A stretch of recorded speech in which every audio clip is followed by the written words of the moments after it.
अस्सलाम नाज़रीन, पाण मौजूदु आहियूं डॉक्टर ईसा लेबॉरेटरी कासमाबाद में। असां सां गॾु जेके कासमाबाद बिज़नेस फोरम जा रूह रवां असां रहमतुल्लाह सां जिन मौजूदु आहिनि। अॼोको जेको ड्राइव हले पियो आहे कोरोना जेको वबा सॼे मुल्क में पकिड़िजी रही आहे, सिंध में तक़रीबन घणी वधी रही आहे, उनखे रोकथाम लाइ ऐं हीअ जेका इंजेक्शन आहे फ़िलहाल त फ्री ऑफ कास्ट कई पई वञे। मुख़्तलिफ़ जंहिंमें सिहत खातो कराए पियो, डॉक्टर ईसा लेबॉरेटरी सपोर्ट करे पिया। हिन वक़्तु जेको माण्हू वैक्सीन कराइनि पिया उहे महफ़ूज़ रहंदा ऐं सिहतमंद रहंदा। साईं जन खां पुछंदासीं त हिन ड्राइव जे बारे में कुझु ॿुधाइनि। अस्सलाम वालेकुम। अस्सलाम, महिरबानी सर। असां कासमाबाद जे हिसाब सां बहितरीनु कैंपूं लॻियूं आहिनि, स्पेशली जीअं अॼु ॾिसो पिया त डॉक्टर ईसा लेबॉरेटरी जिते फैमिलियुनि जो वॾे में वॾो माना बहितरीनु हिकिड़ो माहौल आहे। लेडीज़, नंढियूं बच्चियूं, अदियूं, नियाणियूं, सभु को पंहिंजे फैमिली सां अचे थो। सिर्फ़ु ऐं सिर्फ़ु इहो डॉक्टर ईसा लेबॉरेटरी जी महिनत आहे जो जेके घरनि में औरतूं वेठियूं हुयूं, जेके परेशान हूं त असां किथे वञी वैक्सीन करायूं, उन्हनि खे अहिड़ो बहितरीनु माहौल ॾियण लाइ एतिरो हुजूम पूरो ॾिठो हूंदो तव्हां इस्पतालनि में हुजे या जेतिरियूं कैंपूं लॻल आहिनि उन में किथे बि न आयो आहे। ऐं शुक्रअल्हम्दुलिल्लाह डॉक्टर ईसा लेबॉरेटरी जी महिरबानी आहे, कासमाबाद में हिकु ब्रांच सुठी खोले ऐं असांजी जेके औरतुनि नियाणियुनि खे जेकी सहूलियत मुहैया कई आहे त सिंध गवर्नमेंट जी हिकिड़ी फैसिलिटीज़ जेके असां कयूं पिया, वठूं पिया, उन मां फ़ाइदो। पर डॉक्टर ईसा लेबॉरेटरी जे हिसाब सां मुंहिंजी अदी जेकी आहे डॉक्टर फौज़िया कीरियो आहे, उनजी महिरबानी सां जेकी पंहिंजी महिनत कई साईं, मां सम्झां थो उन जो सिलो उनखे अलाह साईं ॾींदो। हुन जी नौकिरी पंहिंजी जाइ ते, हिकिड़ी ड्यूटी पंहिंजी जाइ ते, पर सोशल वर्क ऐं कासमाबाद जे हिकु ग़रीब औरतुनि खे ऐं पढ़ियूं लिखियूं औरतुनि खे कढी ॿाहिरि अची इंजेक्शन लॻारायूं आहिनि। ऐं घटि में घटि इहा ई जेकी ख़िदमत आहे, इनशाला तव्हां ॾींहुं ॾिसंदो परे कोन्हे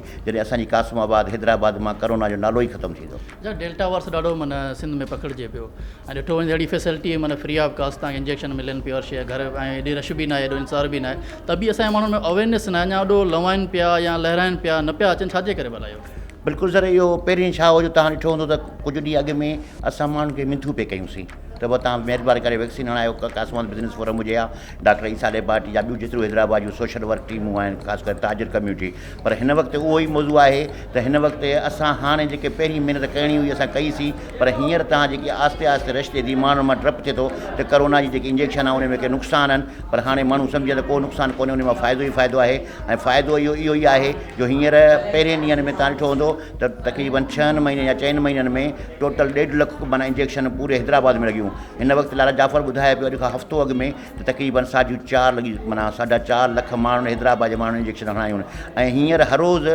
हज़ारनि जे तइदाद में पूरी हैदराबाद में माण्हू हणाइनि पिया। जेकर इहो महीनो प्रोसेस हलियो ऐं इंजेक्शन मौजूदु हुओ ऐं माण्हुनि खे सहूलियत मिली त मां सम्झां थो त इहो 10 लख या 12 लख करणु का मसइलो ई कोन्हे को। ऐं सर ॿियो हिकिड़ो क्वेश्चन तव्हां 8 हाणे अगस्त अचे पियो, लॉकडाउन उमीद त ख़तमु थींदो, अगरि ख़तमु न थियो त हिकिड़ो बिज़नेस कम्यूनिटी वॾो परेशान आहे, छो टाइमिंग जो इशू आहे, बिज़नेस जो इशू आहे, त इन बारे में कोई पैगाम? बिल्कुलु सर, असां वज़ीर आला साहिब खे इहो चवंदासीं त जेतिरियूं तूं ग़लतियूं कयूं आहिनि, मां सम्झां थो रिक्वेस्ट कयूं था त लॉकडाउन जो नालो ख़तमु करे छॾ। लॉकडाउन जे करे तुंहिंजी जेकी वैक्सीन आहिनि उहे तमामु घटि माण्हुनि खे लॻंदियूं। जेकॾहिं लॉकडाउन तां तूं हथु खयों, दुकान बंदि न थींदा, माण्हुनि जो हुजूम हूंदो ऐं असांखे जेके तव्हांजूं SOP ॿुधाइनि ते अमल करण लाइ बि पाबंद आहियूं, त मां तव्हां सां वाइदो कयां थो Qasimabad business forum, Hyderabad business forum ऐं पूरी सिंध जी ताजिर कम्यूनिटी त तव्हांखे जॻह कोन मिलंदी जिते वैक्सीन न हूंदी।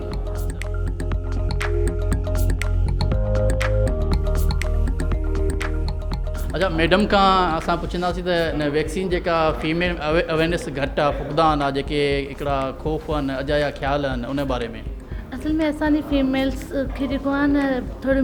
मिसगाइडेंस आहे, उन्हनि खे न क्लियरिफिकेशन न आहे चीज़ुनि जी, त इन जो को साइड इफ़ेक्ट न आहे, को प्रॉब्लम न आहे, उन करे इहे थोरा फीमेल्स में इशूज़ अचनि पिया थो, ॿाहिरि निकिरनि कोन पियूं। पर ऐं ॿियो त उन्हनि खे इहा फैसिलिटी अवेलेबल कोन्हे इज़ी टू एक्सेस जी। हाणे असांखे कासमाबाद में डॉक्टर ईसा लेब इज़ी टू एक्सेस जेका ॾेई छॾी आहे, त तव्हां ॾिठो हूंदो हिकिड़ो फीमेल जो हिकिड़ो रश जेको आहे उहो हिते इलाही मौजूदु आहे। हिन वक़्तु असां वटि मेल खां वधीक फीमेल पिया अचनि क्लाइंट जेके हिते वैक्सीन कराइनि पिया। ऐं उनजी वजह इहा आहे त डॉक्टर फौज़िया उन्हनि खे अवेयरनेस ॾियारे पई, उन्हनि खे हेल्प आउट करे पई, उन्हनि खे जेके साइड इफ़ेक्ट्स जा उन्हनि खे दिमाग़ में ख़दशात आहिनि उहे असांजी तरफ़ खां घटि कया पिया वञनि। कराची में ॾिठो वञे त 3-3 किलोमीटर वॾी लाइन आहे, उसव आहे ऐं सही तरह पीअण जो पाणी न आहे, का फैसिलिटी न आहे। डॉक्टर ईसा लेबॉरेटरी में मुकमल AC सिस्टम लॻो पिया, पाणी आहे, वेहण जो सिस्टम आहे।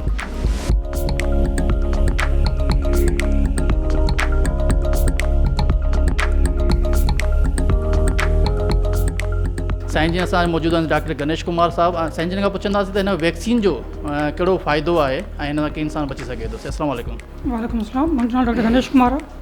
मां असिस्टेंट प्रोफेसर आहियां फार्माकोलॉजी लम्स जे अंदरि। कोविड वैक्सीन जेको असां वटि सिचुएशन हले पई, स्पेशली हाणे जो पाकिस्तान जो 4th वेव आई आहे, न बहितर तरीक़ो इहो आहे सभिनी जेके पाण वटि आहिनि पब्लिक खे त तव्हां महिरबानी करे वैक्सीन करायो ऐं हिन खां अलावा बचाव जो ॿियो को तरीक़ो कोन्हे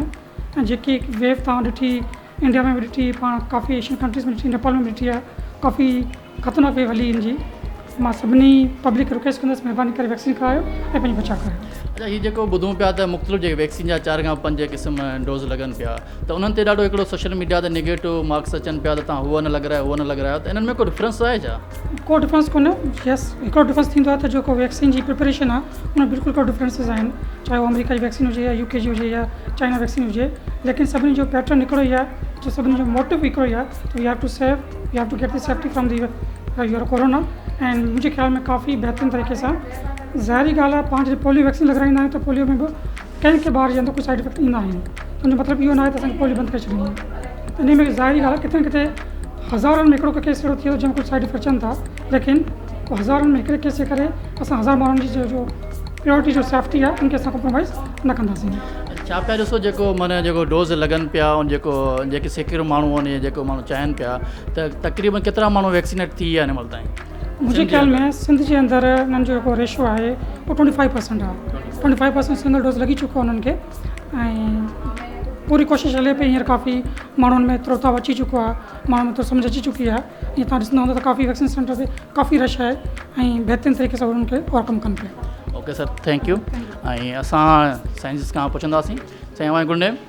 डॉक्टर ज़फ़र अब्बास बाईकास पाजा जी RM Sindh government hospital Qasimabad sir हिन जेका ड्राइव हले पई इन बारे में कुझु तव्हांखे ॿुधाइजो त रिस्पॉन्स कीअं पियो मिले माण्हुनि जो साईं हींअर त जेका इहे सम्झो त इंटेंसिटी आहे जेको जॾहिं खां इहो डेल्टा वायरस आयो आहे इंडिया खां तॾहिं खां माण्हुनि जो रुझान तमामु घणो आहे वैक्सीन जे तरफ़ ऐं माण्हू धड़ाधड़ मुख़्तलिफ़ सेंटर्स ते अचनि पिया वैक्सीनेशन जे लाइ ऐं सम्झो त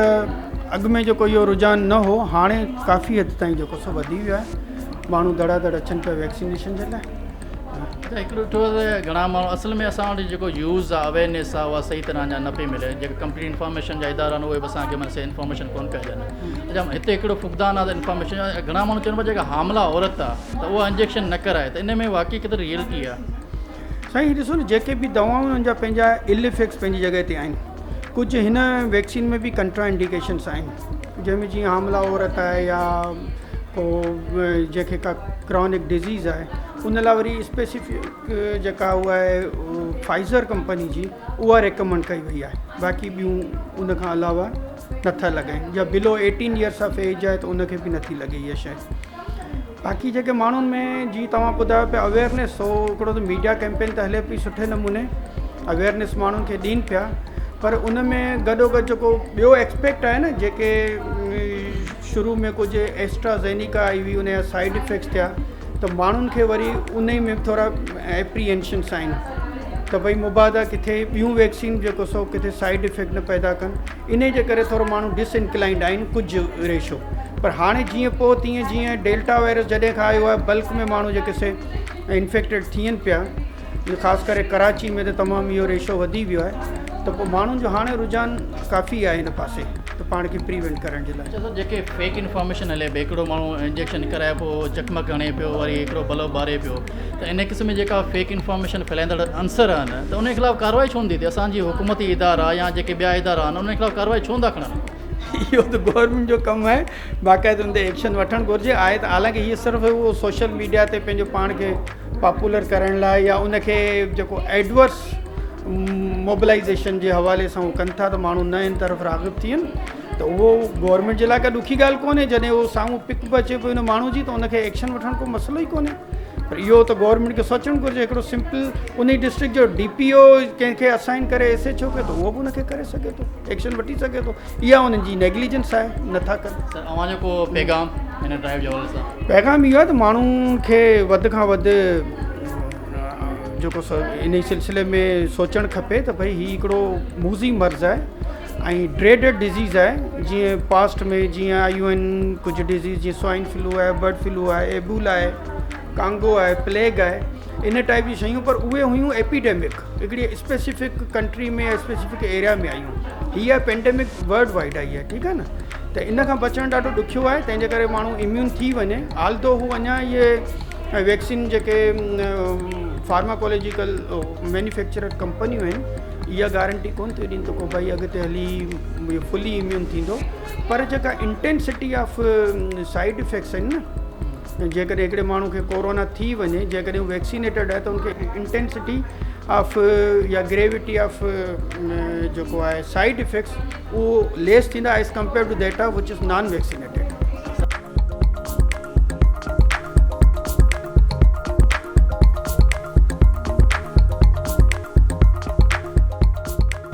हेलो दोस्तों, अस्सलाम वालेकुम। जीअं त मां तव्हांजो पंहिंजो बादशाह साईं। जीअं त दोस्तों मां हींअर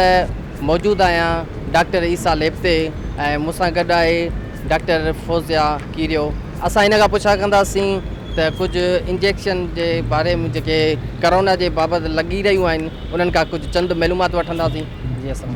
वालेकुम सलाम। तव्हां मुंहिंजो इंट्रोडक्शन ॾेई चुका आहियो। मुंहिंजो नालो डॉक्टर फौज़िया आहे ऐं आउं ब्रांच मैनेजर आहियां डॉक्टर ईसा लेबोरेटरी जी। ऐं तव्हां अॼु मौजूदु आहियो नसीम नगर रोड ते ऐं हिते असांजो तव्हां बिल्कुलु असांजे पोयां ॾिसंदो त रजिस्ट्रेशन जो प्रोसेस ऑन गोइंग आहे। असां वटि in collaboration with the district administration and DHO Lala Jafar Moderna vaccine जेका अमेरिकन आहे उहा अवेलेबल आहे। पाक वेक जेका सिंगल शॉट आहे उहा अवेलेबल आहे। उन खां अलावा चाइना जी जेका साइनोवेक आहे उहा बि अवेलेबल आहे। असां वटि वॾी तादाद में हींअर औरतूं ऐं मर्द मौजूदु आहिनि। औरतुनि जे लाइ ख़ासि परदे जो इंतज़ाम कयो वियो आहे ऐं उन्हनि जो हींअर जेको रजिस्ट्रेशन जो ऐं वैक्सीनेशन जो सिलसिलो जारी आहे। हिन महिल ताईं 500 जेके आहिनि से माण्हू वैक्सीनेट थी चुका आहिनि असां वटि। जीअं त दोस्तों तव्हां ॾिसी सघो था हिते तमामु घणो आवाम अची रहियो आहे ऐं वैक्सीन लॻाराए थो ऐं हिननि खे का बि तकलीफ़ न आहे, बीहण जी तकलीफ़ आहे न को, चाहे सॼी ॾिसो सघो था त तमामु आसानीअ सां तव्हां बि अचो ऐं वैक्सीन लॻारायो, पंहिंजी जान बचायो, पंहिंजे घर वारनि जी जान बचायो ऐं ख़तरे खां ॿाहिरि ख़ाली थियो।